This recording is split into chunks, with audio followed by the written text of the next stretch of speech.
ನಮಸ್ತೆ ಪ್ರಿಯ ವೀಕ್ಷಕರೇ, ಕಳೆದ ವಾರದಲ್ಲಿ ಬೆಳಗೆರೆಯ ಸೇತುವೆ ಬಗ್ಗೆ ಒಂದು ನ್ಯೂಸ್ ಮಾಡಿದ್ದೇವೆ. ಕಳೆದ 5-6 ವರ್ಷಗಳಾದರೂ ಹಳೆ ಸೇತುವೆಯನ್ನು ಕಿತ್ತು ಹೊಸ ಸೇತುವೆಯನ್ನು ಮಾಡದೆ ಹಾಗೆ ಉಳಿಯಿತು. ಏಕೆಂದರೆ ಇಲ್ಲಿ ಅನೇಕ ಅಪಘಾತಗಳು ನಡೀತಾ ಇದ್ದವು. ಹೀಗಾಗಿ ನಮ್ಮ ಬೆಳಗೆರೆ ನ್ಯೂಸ್ 90 ಕಡೆಯಿಂದ ಸಂಬಂಧಪಟ್ಟ ಅಧಿಕಾರಿಗಳಿಗೆ ಒಂದು ಮನವಿ ಹಾಗೂ ನ್ಯೂಸ್ ಕೂಡ ಮಾಡಿದ್ದೆವು. ಹಾಗಾಗಿ ಇಂದು ಬೆಳಗ್ಗೆ ಬೆಳಗೆರೆಗೆ ಧಾವಿಸಿದ ಸಂಬಂಧಪಟ್ಟ ಅಧಿಕಾರಿಗಳು ಬಂದು ಸ್ಥಳವನ್ನು ಪರಿಶೀಲಿಸಿ ಆದಷ್ಟು ಬೇಗ ಫೆಬ್ರವರಿ ತಿಂಗಳಲ್ಲಿ ಕೆಲಸವನ್ನು ಆರಂಭ ಮಾಡುತ್ತೇವೆ, ಆದಷ್ಟು ಬೇಗ ಈ ಸೇತುವೆಯನ್ನು ನಿರ್ಮಾಣ ಮಾಡುತ್ತೇವೆ ಎಂದು ಭರವಸೆ ನೀಡಿದರು.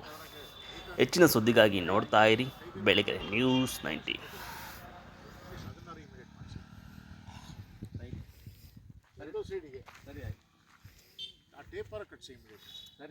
ಇದನ್ನು ನೀವು ನಾಳೆನೇ ಆ್ಯಕ್ಷನ್ ತೊಗೋಬೇಕು. ಅದಕ್ಕೆ ಈ ಡಿವಿಷನ್ ರೋಡಿಗೆ ಮತ್ತು ಎರಡೂ ಕಡೆ ಮಣ್ಣಿಂದ ಹಂಪುಗಳು ಹಾಕಿ ರಿಫ್ಲೆಕ್ಟರ್ ಬೇಕು. ಏನೇ ರೋಡ್ ಆಕ್ಸಿಡೆಂಟ್